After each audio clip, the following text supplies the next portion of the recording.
is up? And welcome to Ma I'm Fine, episode 1. I am your host, Alexis, aka Lex, and in this episode, I want to talk about how I spent almost a year traveling Australia, the place down under. Okay. I want to talk about Australia because that was like my first major trip. I fucking dipped out and I moved to Australia when I was 19, and it was a pretty crazy adventure. And I think a lot of people who want to go to Australia, who want to fucking go and travel, this would really help you because I fucking learned some shit. My first big ass trip like that. My year in Australia was fucking amazing. I did like a couple mini trips Europe, and I went to Jamaica and the Dominican Republic, and that was really cool, but that was more like vacations kind of. This, I was like, you know what? I want to like leave, and I don't want to just be gone for like a week or two. I want to live somewhere. And me and my dad, when we started talking about traveling, he had mentioned Australia, and so I had Australia in the back of my head, and then somebody that I traveled with, they were telling me about au pairing. Au pairing is basically an international nanny, kind of. You find a family, they offer you to go be their au pair, and then you move out there. And so you get different perks with different families. And so when I started looking at au pairing, I didn't first initially look at Australia. I looked in Europe, but one of the main reasons why I landed on Australia was because there was not going to be a language barrier there. I was looking at, do I want to go move somewhere that I've never lived before and not be able to communicate in such a way? Some people do, like some people fucking do it, like obviously people who like study abroad and stuff, but I was like, maybe not for my first big trip. So no language barrier, and I felt super comfortable going and living there because safety wise, like I've just heard like really good things. I did my research. Safety wise, Australia is like pretty awesome. And so when I went on this website called Au Pair World, so if you want to do this, you can go through an agency or you can do Au Pair World. I trusted myself more than an agency, but if you feel safer going through an agency, go through an agency. You just have to pay them money, but they give you that security blanket of like helping you get your visa, helping you find a family. If you don't match with your family, helping you like relocate. So those are pretty good things, but that is just going to be a decision you're going to have to make on your own. I chose not to do that. And so Au Pair World, you make your own profile, families make their own profiles, and you basically just look through profiles, sending messages. And then that can lead to future messages and longer messages of like actually getting to know one another. And so I messaged with my host family for quite a while, and then we did video chats. It ended up going really good. And they then asked me to be their au pair. But prior to them, I did get rejected by families. I had this other family in Byron Bay that I really wanted, and they just decided to go to another girl, so that fucking sucked. But everything happens for a reason. But just know, like, you fucking do get rejected. But you can also reject families. You're like, no, I'm not fucking doing that for you. I'm not fucking doing that with your kids. Nah, not for me. And so when they asked me to be their au pair, I think this was kind of like a big thing in my life was I was with somebody, I was dating somebody, but I knew that I was not going to go over there with a boyfriend. I knew what I wanted this trip to be, and there's no way. I'm not going to fucking put in the time to do that long distance shit. And I just was like, nah, not doing it. So I made that decision, and I was like, I'm going to break up with you. And so we did break up, and then I signed my contract with my au pair family. And I was like, holy shit, like, I'm going to do this. I had 6 months until I moved out there. And so in between signing the contract and actually leaving, I applied for a visa. In Australian dollars, it's $485. And then I booked my flight. It was like $1,000. I was like, holy fuck, that was expensive. But I booked a one-way. That was my biggest expense. I didn't have to worry about rent. I didn't have to worry about food when I got out there. And I was going to get pocket money, which is like a weekly allowance. So that is kind of how it differs from like an actual job. You get a weekly allowance and not a salary. And so I got a weekly allowance. And another thing that I did was, because, as I said, I scuba dived the Great Barrier Reef. I got scuba certified before I moved out there. You can do the Great Barrier Reef if you don't want to get certified. You can still dive it. It's just a different kind of way. And I was like, you know what? If I'm going to go all the way to Australia, fucking dive the Great Barrier Reef, I want to do it as a diver, because I had like an hour, beautiful, amazing fucking dive with me and 2 other people. It was literally our guide and then this other girl. And it was so fucking worth it. It was incredible. And so getting scuba certified, that was expensive too, but it all depends on where you do it. If you do group classes, if you do private classes. So there you go. And then other big thing was fucking packing. Sometimes I felt like I brought way too much stuff. Other times I felt like I did not bring enough stuff. I tried to remember that I was going to be there in summer, winter, like all the seasons. And I brought like one of those big ass suitcases, a little suitcase, and a backpack. And getting to Australia was fucking fine. I flew from Sacramento to Hawaii and then Hawaii to Brisbane. And getting all my fucking shit there was fine. It was when I got to Brisbane and had a flight from Brisbane to Newcastle. And Jetstar, the airline Jetstar, do not fuck with them. If you go to Australia and your shit is overweight-wise, they're gonna fucking ding you. I had to pay, I think, about $230 in overcharges because of how much my shit weighed. Because you can only bring a certain amount as a carry-on. They are so fucking crazy about it. They will literally weigh your shit as you're getting on the plane. But they give you these little tags, and if you just save your tag, you can just like, oh, you already checked mine. If you're over, that's what we finally caught on and did that, and we got away with it a couple times. But they fucked me and I cried. I was like, what? Why can't you just like give me more? Why can't you just give me more weight? I'm so sorry. I didn't know. I just got here. And so yeah, that was fucking a lot.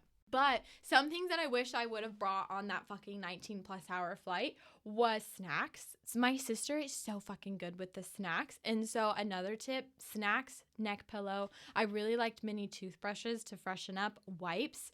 Yeah, I feel like, and then you can, I don't know if you like compression socks and do that shit. I don't, but definitely, or a fucking thing for your face, a mask. That would be great, because people are dicks and they leave the fucking windows up, or they're just like, people who fly suck sometimes. But, oh, and then another fucking thing, I almost missed my flight, so that was intense. I was running through terminals in Hawaii to get all the way across the goddamn airport. But I made it and I was out. And leaving the fam, because I feel like a lot of people, that is a big thing, like leaving your family. And I got the guilt trip from my family. 100%. My mom made me feel guilty for leaving. My non made me feel guilty for leaving. My dad supported me. My sis, yeah. But I was the first one to leave the fam. So if you are like the first person to leave the fam and you're getting guilted, just fucking do it. It's your life. It's your fucking life. What do you mean? You'll see them and they'll get over it. So that's kind of what I thought. And they did. They eventually did. But I did cry when I left. I was sad. So just be prepared for that. You can be sad about doing something and know that you got to do it. So that's just my 2 cents. Okay, so I'm finally in Australia. I meet my family. They're fucking amazing. I love them so much. I miss them so much. The 2 little kids that I nanny for. And the parents were amazing. My setup was so fucking cool. So let me just explain my personal details as an au pair for this family. I had my own little flat that was on their property. I had my own bedroom, bathroom, little living room area, and like a small kitchen. And then I got my own car to use. The only thing I couldn't do with the car was take it on road trips and leave it at the train station, but I could drive around town. I took the kids in it when I took them to school, and then I worked 3 days a week. I worked Wednesday, Thursday, Friday, but I worked 12-hour days. But then I had 4 days to go travel and do whatever the fuck I wanted. So my setup was amazing. And then I got pocket money. My personal pocket money that I got was $230 a week. And how they paid you, I opened up a bank account, use your passport and your ID, and then you can get a debit card and you could just get a checking, and then they paid me just bank transfer. Oh, fuck, I'm talking so fucking fast. So sorry. So that was basically the gist of like my au pair situation. Oh, and then obviously I didn't pay for food. If I ever wanted anything, I just put on the grocery list. And gas-wise, I paid for my gas anytime I wasn't driving the kids. So that is my au pair perk. Every family is different into what they can offer, but personally, I would not settle less The next time I au pair, I would 100% want my own bathroom and my own bedroom. Sometimes you got to share with the kids, but there's a lot of families out there that you could definitely find what you want. But when I was first doing this, I was like, I don't even know what to expect, what not to expect. But now definitely try to get your own bathroom and obviously your own bedroom. That would be awesome. Okay, so I'm fucking out there. I'm moving out there. I meet Abby. They're a current au pair. She introduces to me to all their friends. I spent like the first couple weeks like in town getting settled, just exploring nearby things. So I lived in Madawi. It was 2.5 hours north of Sydney. Closest city to me was Newcastle, and then there was a beach town called Nelson Bay. Madawi was just fucking cool as shit. It was a little town, but had so much character. But I was close to the city, close to the beach, fucking close to the wineries, Hunter Valley. If you can do a trip or spend a night in Hunter Valley, oh my God, the fucking wine and the wine tasting. Probably the best wine tasting that I have done that is for such a good price. When I went wine tasting in the Hunter Valley, I found a company that literally picked me up in Madawi and drove us, me and my friends, around Hunter Valley. And we went to 5 wineries. We had lunch. We had snacks. We did like a chocolate tasting. We did like a chocolate and liquor tasting. I got so drunk on my first wine tasting, I literally got denied. They said, we can't serve you anymore. And I was like, the fuck? I'm not drunk. Give me more wine. Looking back at pictures, oh my God, I was bugged. So Hunter Valley, fucking must do. It is so much fun. And it's just like, oh, you get dressed up, fucking go drink some good ass wine. It's good. And then also the Barringtons were around us. They were like a little bit of a drive, but they were like woods, camping, hiking. So that was also just a fun little area that was near me. So obviously when you go to a new place and you move somewhere, you fucking start exploring nearby things. So I went to Newcastle. It was just like a fun city with shops and bars. I used to do yoga out there. There was this spot called the Bogey Hole. It's a swimming hole in the ocean. So if you ever go to Newcastle, that is like a cool stop to go to. In Nelson Bay, we would do the Tomaree hike. I would also go scuba diving at Feet First Dive. Fucking amazing dive center. I love them. Trudy fucking taught me how to dive. I felt like such a confident diver diving with her. So if you are looking into getting scuba certified or just diving with a company, Feet First Dive, 100%. I fucking love them.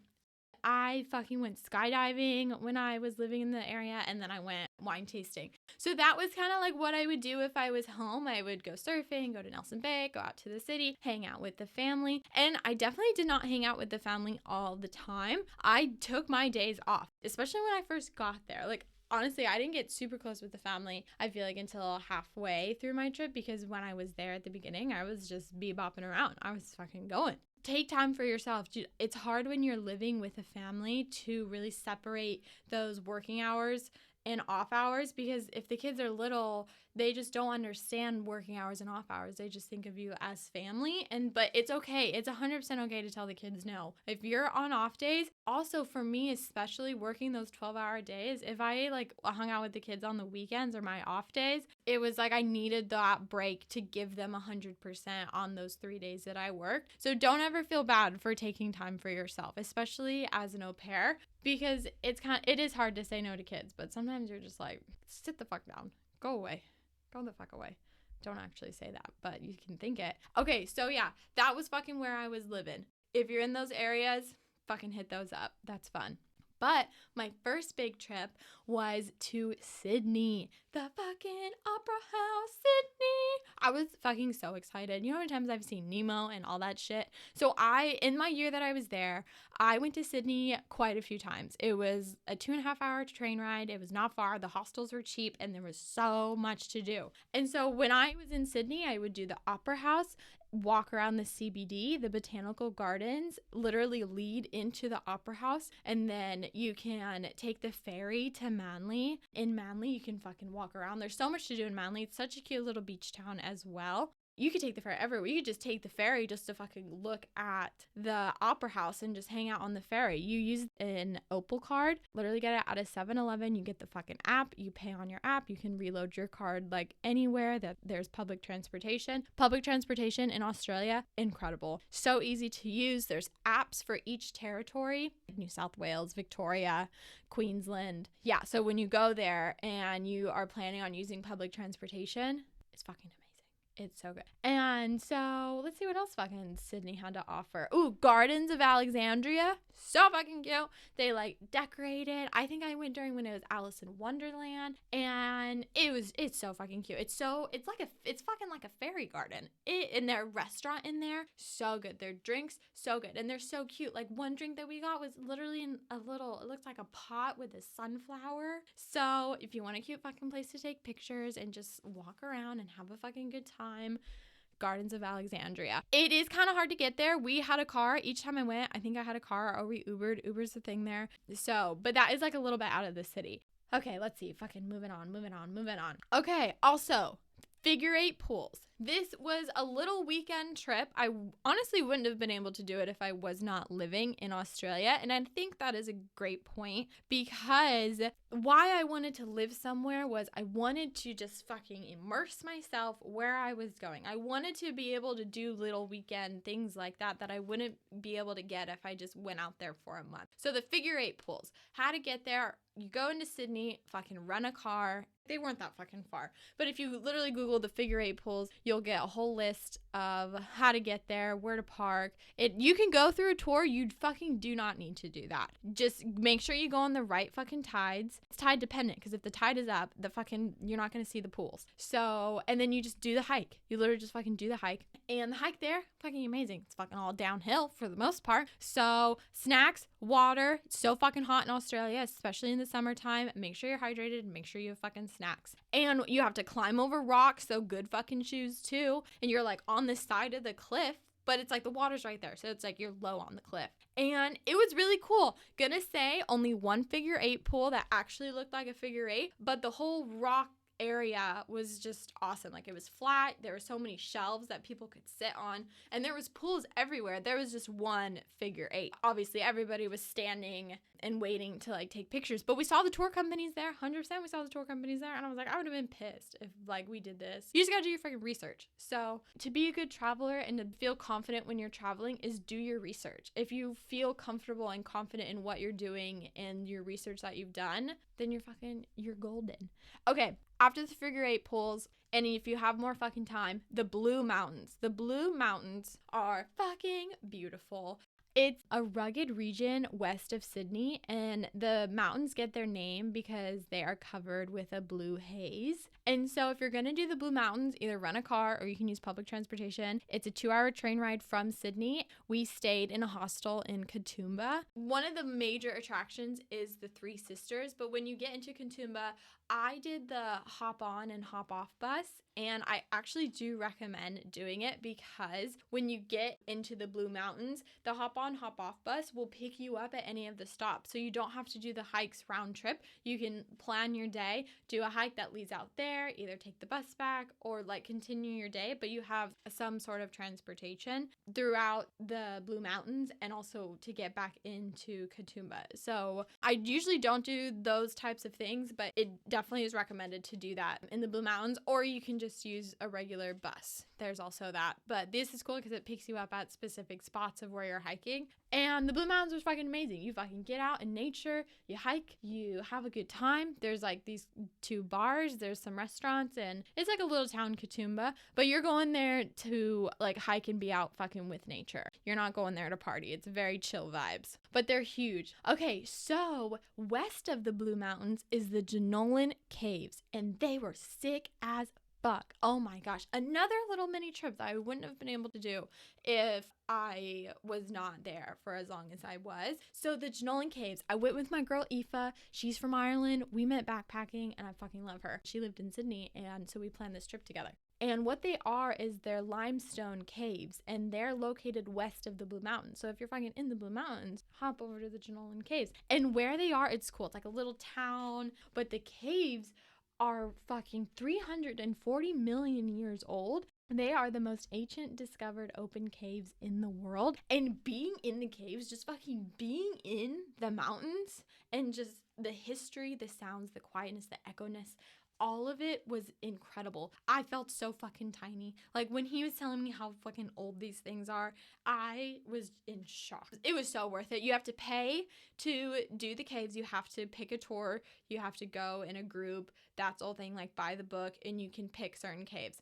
They were definitely kind of pricey, so we did 2 caves, but the tours are long, like they're not short, and you can do like crazy ass fucking tours. Like when you're like harnessed up and doing that shit, you could go at night. I would like to do that. So yeah, you have to go by tour.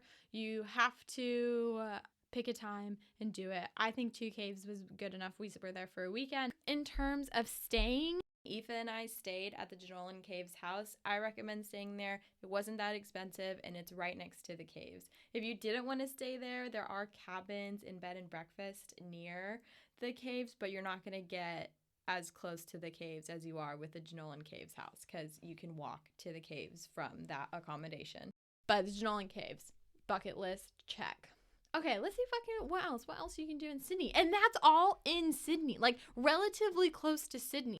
So let's just say you want to go to Australia. It's fucking huge. But what's nice about Australia is that a lot of it is just on the coast. Not a lot is in the middle, the fucking outback. But if you want to just go to Sydney, you could easily spend 2 weeks in Sydney. So just food for thought. I loved Sydney because they have festival season there is so fucking fun. I went to Oktoberfest there. Crazy ass shit. So much fun. Yacht socials are like really popular there too. So during the summertime, you all go in the bay near the fucking opera house and go on these boats and just like fucking tie up and hang and drink and float and be merry. I never did a yacht social, but my friend Aoife, they did them all the fucking time and they just look fucking awesome.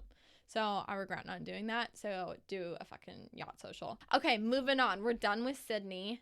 Sydney's fucking dope. And their bars we're going back to Sydney. Their bars, I could do a fucking mini episode about Sydney, but this is the only thing else I'm going to say. Their fucking bars are awesome. Their nightlife is just really cool, but it doesn't compare to Melbourne because Melbourne, you don't have a curfew. Sydney's bars, you can't like get in anywhere, I think past 2. And also if you are person that gets fucking rowdy, they will kick you out if they think that you are too drunk. I got denied to go into a casino and I was so drunk, but I tried to like pull it together in my head, but I ended up sneaking in anyways because I was like, you don't fucking tell me no. But I'm just saying, go crazy, but just know that they'll definitely kick you out because I got kicked out fucking being sober. I was like, bitch, sit your ass down. You're fucking not the boss of me right now.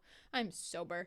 Okay, so moving on. Brisbane is up more north. It is in Queensland, I fucking believe. And Brisbane is cool. There's a koala sanctuary there. You can go to the Brisbane sign. The clock tower is free. That's just cool, fun activity to do. They got crazy ass museums, which I love museums. They are so fucking cool. Like the history, the knowledge you get. So Brisbane's got some cool museums. Eat Streets has all these vendors and you can go eat, listen to music, walk around. That's cool. You gotta drive there though. Look out Mount Cootha. It is just this mountain that you drive up and you just looks all over Brisbane. So that was really cool. I took my sister when she visited and she really liked it. And then South Bank is also fun to walk around. It's a man-made pool. It's just Brisbane's a really clean city and it's fun to just walk around in Brisbane, especially on the South Bank because that's where the Brisbane sign is. You have the pools, you have some restaurants, you have the bridge. And so when you're walking around Brisbane, you cross over bridges to get to South Bank. I really did like Brisbane and I visited there a couple times. I almost forgot to add, but my first trip out to Brisbane, I stayed with a family that I met on my flight out to Australia. And they told me that if I was ever up in Brisbane to hit them up and that I could stay with them. And I totally took them up on that offer. And I'm so happy I did because they were so amazing and so lovely. I couldn't say anything bad about them ever. Obviously, that was probably not the safest thing, but you know, I have a good judge of character and man, were they just amazing and I love them. And if I ever go back, I will for sure try to see them again because they literally took some random ass girl into their home and showed me around Australia or showed me around Brisbane and just good people. Happy days, which is what the dad used to say all the time. And I for sure stole that because I love that. Okay, moving on. Next place that I fucking loved, Byron Bay. That is where Chris Hemsworth lives. I never saw him, but there's always fucking sightings of him. So Byron Bay. If you go a little bit up north from Byron Bay, there's a place called Nimbin, and I went to Nimbin, and there is a naked parade, and it was amazing. The naked parade caught me by surprise. I did not expect it, and I was like, oh my god, this is amazing. Should I take my top off too? But I didn't, and you know what? I just fucking should have. You never know. Whenever you have an opportunity to free the tatas, free them. Okay, Crystal Castle is in Byron Bay as well. That's really cool if you're into crystals. Me and my sister also went there. And we did like this guided meditation. We walked around. We saw it was just like cool to walk around. And if you're fucking into crystals, which we are, it was a good time. And then also in Byron Bay, the lighthouse is really cool to watch sunset, sunrise. And Byron Bay has a lot of shops. Like if you are on the main strip, there's shops all the way up and down. And if you go right and go left, there's other little shopping shops, and there's always live music. In Byron Bay, I stayed at a villa one time. I stayed at an Airbnb one time when I went there, but there are hostels. I believe you can camp. I think Abby told me that she camped on the beach there. Super chill vibes, hippy dippy, cool. Loved it. Byron Bay, must do. All right, and then I said, all right, you know what? Been doing some trips on the East Coast. Let's adventure to Melbourne, which is in Victoria. And let me tell you about going like south like that. You get 4 seasons in a day, especially in Melbourne. You don't know fucking what you're going to get. So if you're going to go to Melbourne, pack accordingly. Be ready for everything. In Melbourne, there is the Great Ocean Road. And I can for sure do a little mini episode because I detailed this trip really well in my journal. I did it in 3 days. It is a coastal drive that starts in Torquay and then goes to Warrnambool. And it is just your fucking amazing ass road trip. Crazy ass scenic views, rock formations coming out of the ocean. The highlights of like that trip for me was the Kenneth River Koala Walk. Saw all these fucking koalas in the wild. The London Arch, Gibson Steps, the Lockard Gorge, the Grotto, Bay of Islands, and the big one is the 12 Apostles. Definitely the Great Ocean Road. I'm so happy I did it. I would do it again. And there's so much that you can do. There's hikes, there's waterfalls. Great Ocean Road is definitely a highlight of Melbourne. You can do it in one day. There are tours that you can do it in one day, but we really wanted to spread it out and do all that we could do. So Melbourne, Great Ocean Road. I had a wild ass drunk weekend in Melbourne. I went to Melbourne twice, and the first time I fucking went there was when I woke up from that weekend, and I was like, you know what? I think I need to take a minute. I had gained a shit ton of weight. That is another thing. That was fucking real. I gained weight because I was fucking having a good time. I was doing my thing. I was drinking. I was eating. But this weekend was when I was like, okay, I think I need to like get a little bit more healthier and take a minute. And I told my mom, and she was like, well, you fucking are going crazy and drinking and partying. And I was like, I'm having a good time, doing what I want. But Melbourne is wild. So if you go to Melbourne, just know you can get into some shit there. During the day, though, personally, it was rainy. It was cold. I was so hungover. I did not enjoy Melbourne how most people enjoy Melbourne. But they have a lot of street art. People say they see penguins. And it's a cool city that I would recommend. But my own personal experience, I don't think I experienced it as well as I could have. Because it was just a fucking drunk fest. All I did was get drunk. But the Great Ocean Road was a separate trip. Fucking incredible. Do the Great Ocean Road. Okay, so those trips brought me to about like May. Been there for like 5 months. And at this time, like I said at the beginning, I only bought a fucking one-way ticket. I had no idea when I was going to come home. I just fucking bought a one-way ticket. I told my mom I was going to come home with my sister after we road tripped together. I told her I was going to come home after the summer. I said, oh, okay, did it? Maybe not. And then I was like, I'm not going to come home until the holidays because I feel like I should come home for Christmas. So when my sister came, we road tripped together. And when we were driving up there, I drove because she didn't want to drive on the other side of the road. That is another thing. I can't believe that's not the fucking first thing that I talked about when I got there. But driving on the other side of the road, I was a way better driver there than I am in the States because I'm so alert when I'm driving. Like, you know when you fucking are driving at home and you can just kind of like space out and you're like, how the fuck did I get to where I am? I could not do that there. I literally had to think when I was turning each time. I was like, okay, I want to be, this is where I want to be when I turn. And I didn't want my family to think I was a shitty ass driver. So I was just like a super hyper alert driver there. But after being there for a while, I got good at driving, and I was just in general a way better driver there. So driving on the other side of the road, kind of scary, not as scary as you think.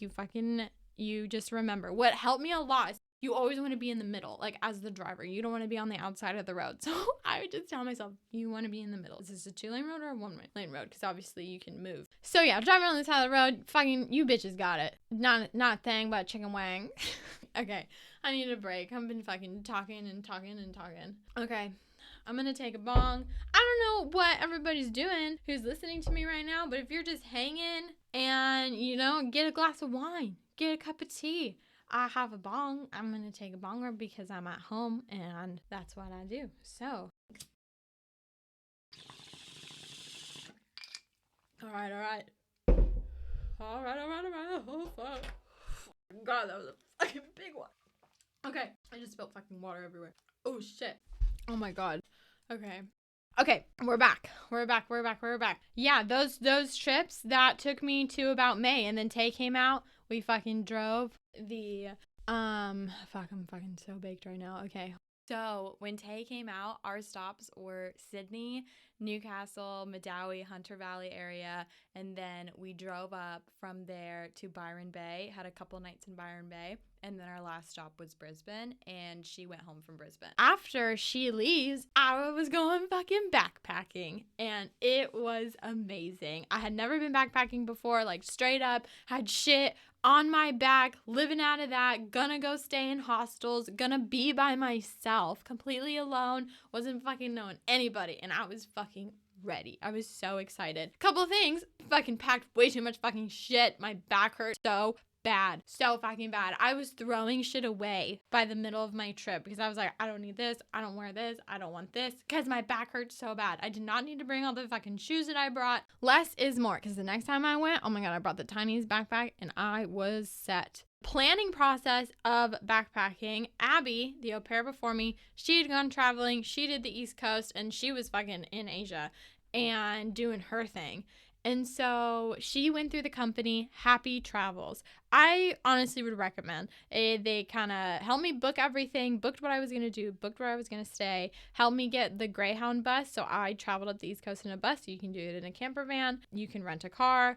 I kind of would want to do it in a camper van next time just so that you could see way more instead of just like being on the bus and stuff and you're controlled of fucking where you're going to go and shit. So, but I did the Greyhound bus and took you everywhere. And so they helped me get that. They helped me book my buses. So I like knew how to get there, where to go. But they also gave me the leniency to change. Like I could change my buses. I could change my hostels. I just had to get in contact with them. But it helped me book my camping trip when I went to Fraser Island, the boat that I was going to stay on when I stayed in the Whitsundays. They helped me book my scuba diving in the Great Barrier Reef. So that was good. And then also if anything like went wrong on my trip, I could reach out to them. Now knowing what I did, now that I've already done the East Coast, you could 100% not go through them. Like do it if you kind of want somebody to like do it for you and you have that security, but literally just research where you want to go. The East Coast is such a popular travel destination that you pretty much have your main spots.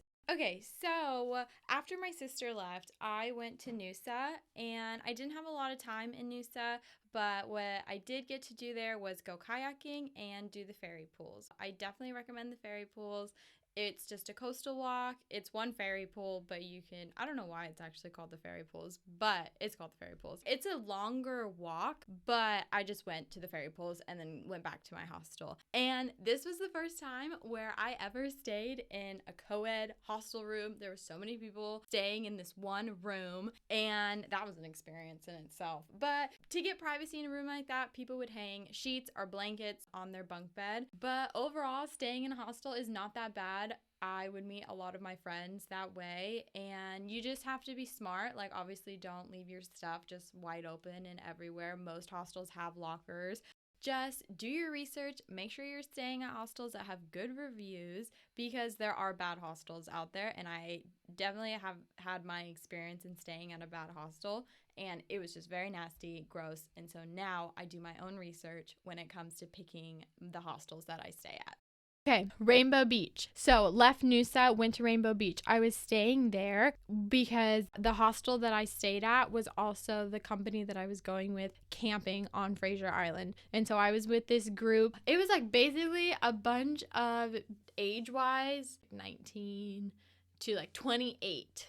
27, and we were all going 4-wheel driving, camping. We all got booze. It was fucking fun. Fraser Island was a fucking time. You can do Fraser Island on your own, but one, you have to have a fucking car that's 4-wheel drive. And if I didn't go with this tour company, I literally would have no idea how to find like the spots that you go to, like Lake Mackenzie, the Shipwreck, the Indian Head, Champagne Pools, like when we went tubing down the creek that was also on the island. So I would not go unless you have some insider knowledge about Fraser Island, because I would have there's no cell service. There's like shitty ass cell service. There's dingoes fucking everywhere. So I would recommend like going, like you can stay on the island. Like we camped. There's like a hotel that you can stay at, but we camped. Fucking Fraser Island was a time. Like if you want to fucking go, be rowdy, party, drink, camp, be fucking dumb. It was so fun. When we fucking got there, we walked up to the sand dunes. I literally was holding this fucking gallon of cheap wine called Goon. If you're in Australia, fucking get Goon. It got me so fucked up. And it's kind of like a Four Loko. And if you don't know Four Loko, they just like got you so fucked up. Like, and everybody knew that if you were like, I had a Four Loko last night, they're like, oh fuck, okay, we understand now. So Goon is kind of like that, and it hits you so fast. So the first time I ever had Goon, I was like not drunk, and then all of a sudden the drunkest I've ever been. And I'm trying to like carry these like boogie boards in my Goon and my cup, but we fucking made it. I thought I was gonna fucking die. Literally, I was so out of shape, fucking hiking up this shit, but so fucking worth it. Literally, just imagine. It kind of looked like the desert, and the ocean was there. We were surfing and like going down the sand dunes. It was so fucking fun. Days that I was there, we like hit all those spots that I had mentioned. This trip made me feel like a fucking like adult, because how old was I? I was 20. I was just like, holy shit, I'm just like a fucking adult right now. I feel like a whole ass adult, because I had never like done like crazy ass like hookups before. On Fraser Island, I just got fucking crazy. Like I fucking hooked up with this Irish guy. He was so amazing. I was like in love with him for 3 days, and then I went my way, he went his way. It was so romantic, and I was like, oh man, see ya. Hope to see you in the future. I don't know what it is about that accent. It's fucking sexy. That's all I can say. It's fucking sexy. So yeah, Fraser Island was a fucking time. That's where I met Aoife. That is where I met a lot of my traveling friends, because we were just together for those days. And a lot of people that I met on Fraser Island, I reconnected with later on in my trip, because we all kind of had the same travel path. Some people go up, some people go down. Oh, my sexy Irish guy, he was going down, sadly. And then so after Fraser Island, had a time on Fraser Island, and then I went to Airlie Beach. And from Airlie Beach is where a lot of people take and go out on boats and go to the Whit Sundays. The Whit Sundays were just fucking incredible. Like Fraser Island was fun because we were fucking partying and going crazy. The Whit Sundays was just a breath of fresh air. Like waking up before sunrise on this boat and watching sunrise on these islands. It is so beautiful. The Whitehaven beaches, it's like 50 shades of blue. There's like Hook Island, and it's like swirls of blue and white, and you can walk out on the beach. It was just incredible. I would do that again. You stay out on a boat, and I went on an adventure boat because I wanted to scuba dive, and I will say the scuba diving was not good, but you can't control that. It's the fucking ocean.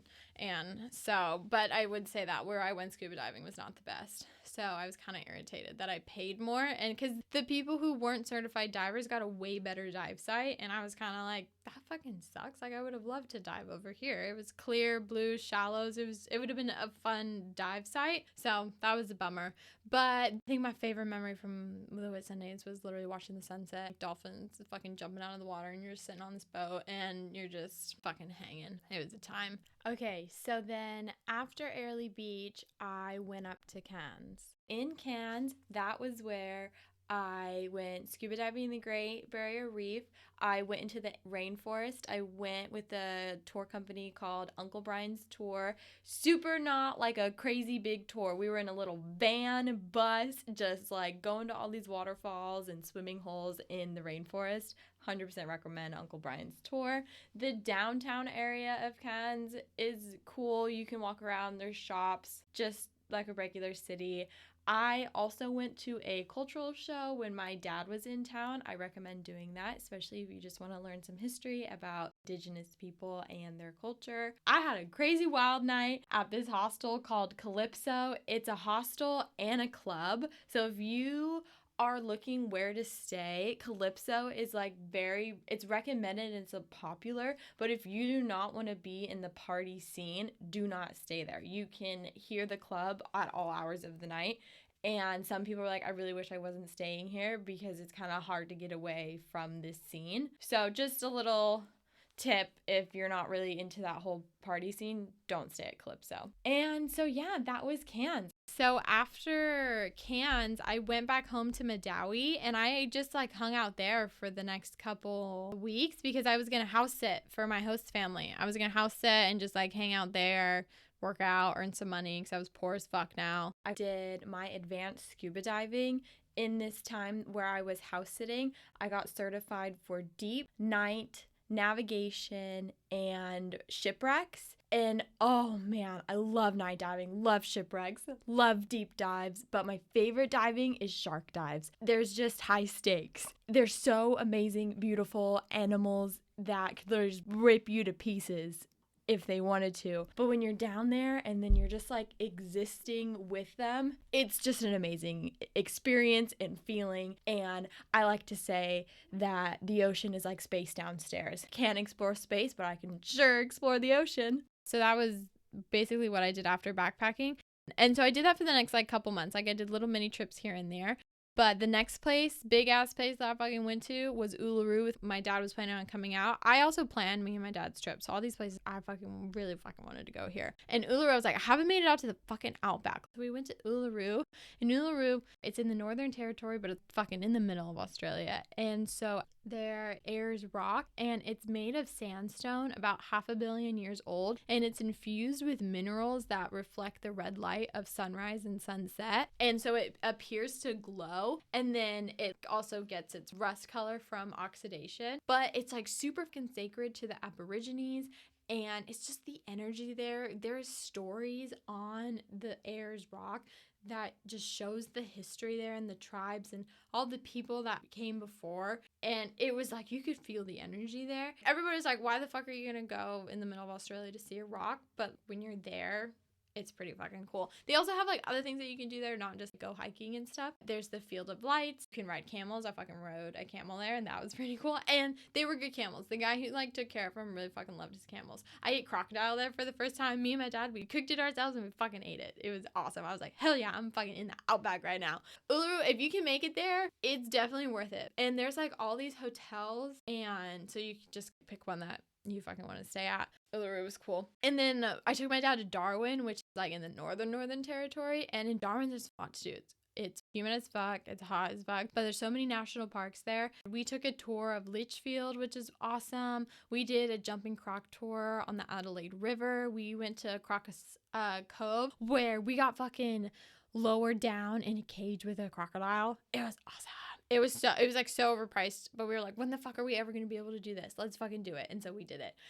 But there's hot springs there, and like I said, a fucking shit ton of national parks. I wish I had my own car so I could explore because it was awesome. And then after Darwin, if you're like wanting to fucking relax, Hamilton Island. My dad kept saying that it was our vacation from our vacation because we were bebopping around and we were doing shit every fucking day. We were eating, we were drinking, we were exploring, we were doing things. So when we got to Hamilton Island, we just fucking chilled. We drank by the pool and we hung out. Hamilton Island's fucking expensive. So my dad paid for it, which I'm so happy for. Thanks, Dad. That was so much fun. But it's expensive, no doubt. It's such a small island, but it's so fucking relaxing. Because my dad was like, I want to go where the locals vacation. I was like, Hamilton Island, Dad. We got to go there. So yeah, that was all the places that I fucking explored from January to November, there's so much that I didn't fucking do. Like, I want to do Tasmania. I want to do Western Australia, specifically the Ningaloo Reef, because there's whale sharks there, and I would love to do that as well. Looking back over my trip, I don't know how much Australian money I spent, but if you think about it, as I was making $230 a week Australian, and I spent all my Australian money. I did not come home, so you just multiply that by the fucking weeks that I was there, by that amount of money. And then I spent $5,000 of my US dollars. That was my diving. My advanced diving was expensive. My backpacking trip, I don't want to say it was more than $1,500. I think it was like $1,000 or something like that. So that was that. And then I used all of my Australian money. So if you're going to budget and you plan on working with au pairing, always have a backup plan. You don't fucking know 100% if these people are going to be fucking crazy. There are stories. I'm not going to fucking bullshit you. There are scary stories about people being mistreated and taken advantage of, but you fucking come prepared and you have a backup plan. Because some people will some girls will come and just expect everything to work out and not have the funds to support themselves until they find a new family or get a job. You can go to Australia on a work and holiday visa, which is what I was on, and just fucking work like a regular person. Aoife, I just left fucking Ireland, moved here, got a job, got an apartment, and was just hanging. So you don't have to au pair to move to Australia. And there's other countries that you can do that as well. Ireland, you can get a work and holiday visa. But au pairing was just how I did it. But fucking be smart about it. And make sure you have enough money to have a backup plan. You also need to have a certain amount of money to qualify for a visa. But for an example, there was a girl that I met who was in my town, and she was like in my au pair friend group, and her family would like not make enough food for her at dinner time, would just be so rude to her, not pay her on time. But like, you make sure that you fucking stand up for yourself. Do not fucking take any bullshit. Just hearing the stories, you should have a backup plan just in case. Because with my contract, I could break my contract if like certain things were violated. Like if I didn't feel safe, like if I felt like this is not what they advertised, if anything like that. But they could also, because as much as it's a fucking risk for you, it is equally a risk for them, because they are trusting you with their kids, like literally with their kid. You are equally trusting each other with such important things. So I think that trust is just universal, and there's such amazing families out there. Most of them have had au pairs. I had 12 au pairs to fucking talk to before I committed to my host family. I don't want to like paint it as like it turned out perfect. You have to be smart. Has taken is real. So just a little hard truth for you there. So what I fucking learned when I was there, talked about driving on the other side of the road, definitely was a fear while I was there. But I fucking conquered, and I fucking did it, and it was good. I fucking love driving on the side of the road. Something that I got really good at was planning my own trips, like doing the research and planning my trips, because I'm all fucking go with the flow, have fun, like go with whatever the day takes you. But when I'm going to explore something, I would like to have knowledge about where I'm going so I can have a few things that I want to fucking do. I don't want to just be walking around like a nut with nothing to do, no idea where to eat. So I like to plan my shit. I like to plan what I'm going to do, I like to plan where I'm going to stay, and I like to plan or have an idea of where I'm going to eat. So wherever the day takes us and we're hungry, I can be like, oh, okay, like let's see where this place is. Like this looked good. This had good reviews. I fucking love Yelp, and I love Pinterest. If you don't have a Pinterest, get a fucking Pinterest, because all my trips, I love Pinterest so much. I get all my itineraries there. They just help me plan my trip because it's just direct links to blogs about different places. And so 100% recommend doing Pinterest.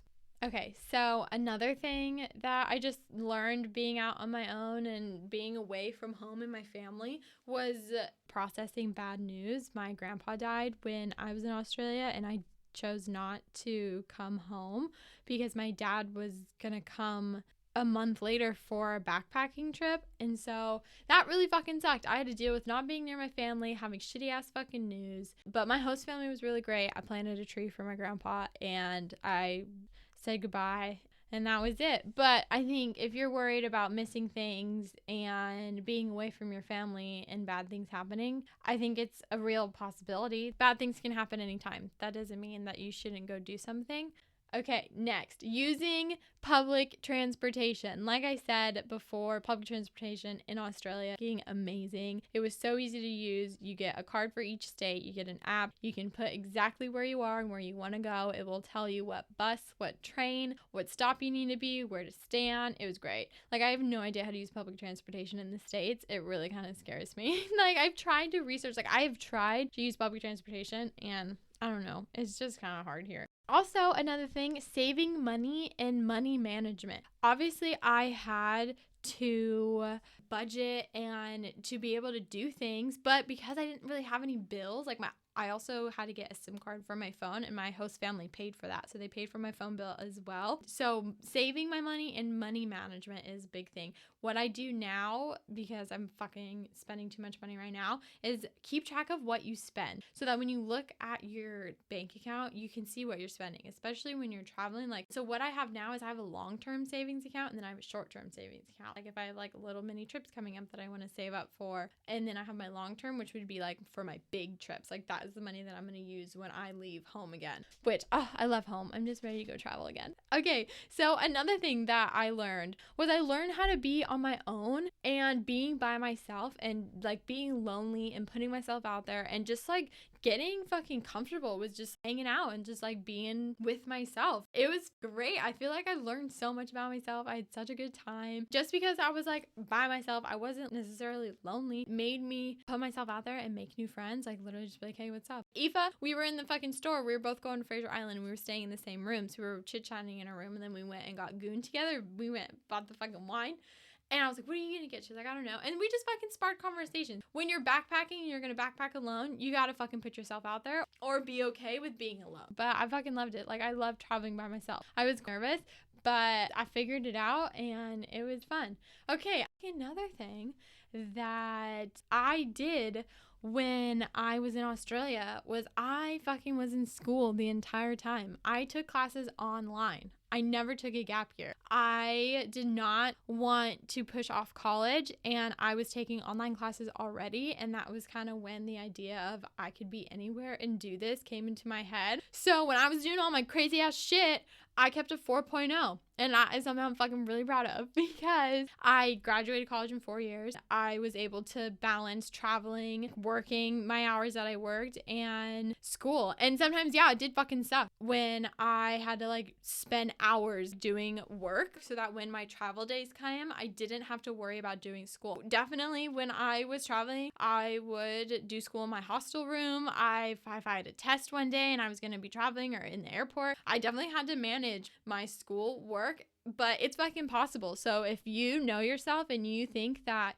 you can for sure manage online school, but I want to make something clear. It was not like the fucking bullshit Zoom shit that is fucking happened during COVID. It was like straight up discussion board based, essay based, quiz, tests, everything like that. I did have to take a lab on campus. Like, there were certain classes I had to take before I could travel, and labs were one of them. But my English classes, fucking everything, all my criminal justice, a big reason why I chose Sac State was because their criminal justice program is online. It's designed for people who are going back to school, who fucking work 40-hour work weeks, who don't have time for the traditional college shit. The classes are 8 weeks and it's fucking fast paced, no bullshit. It was exactly what I needed. It just worked really well for me. So if you fucking can do online school, especially when you're doing your associates, I also went to community college. If you're doing your associates, so those classes can so fucking be taken online. Think about how much you could travel like when you're in college, just if you were working and just fucking bebopping around.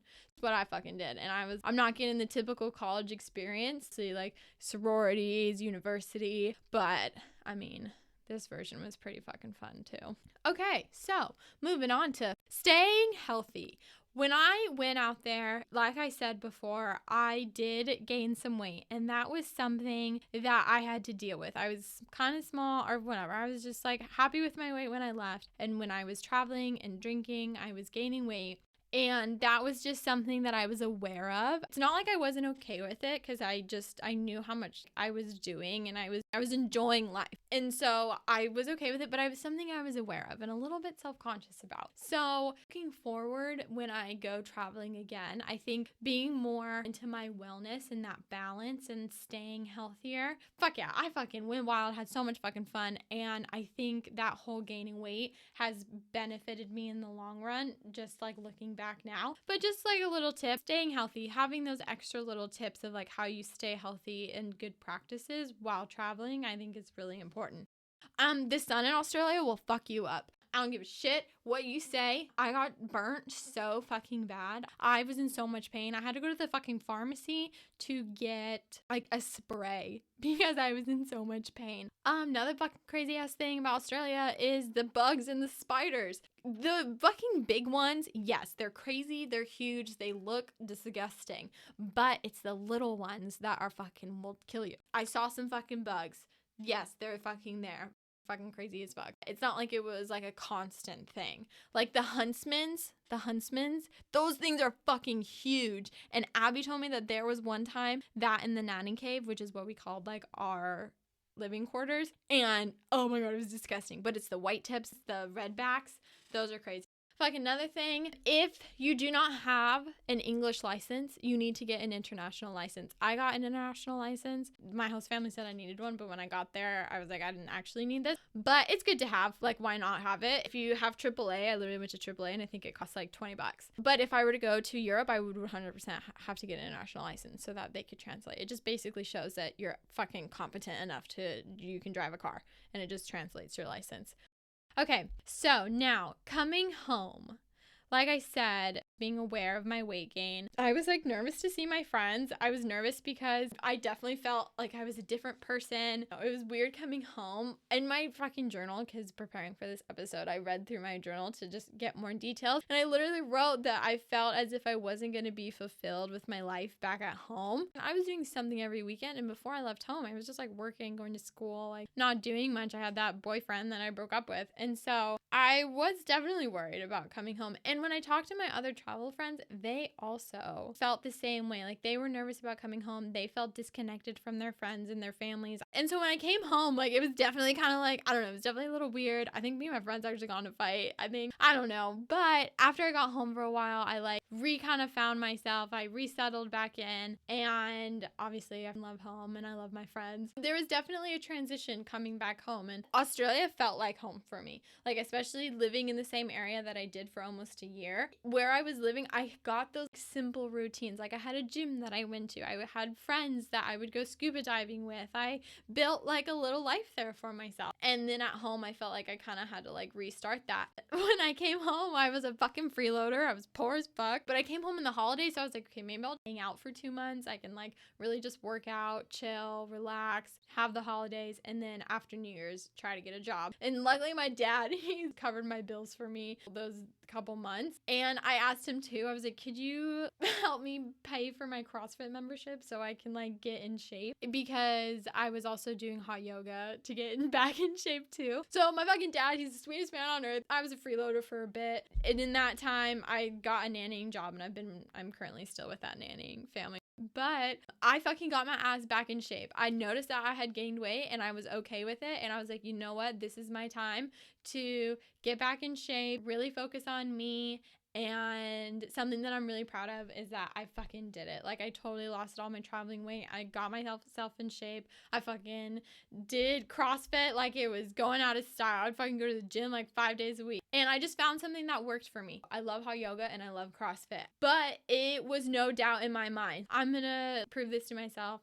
I'm gonna get in shape. And so I did it. So if you're worried about fucking gaining weight while traveling, I kind of just tell myself, you know what? Fucking live your life. And if I go out and I travel and I gain weight, I'm just gonna be like, you know what? This is my body right now. And I'm loving it. I'm loving my life. And you just gotta fucking have that body positivity. But it's okay to feel fucking like, man, I was fit. Now I'm fucking not. So just know, you can fucking always get back into shape. But don't sacrifice not enjoying everything that you can enjoy, because you shouldn't fucking live like that.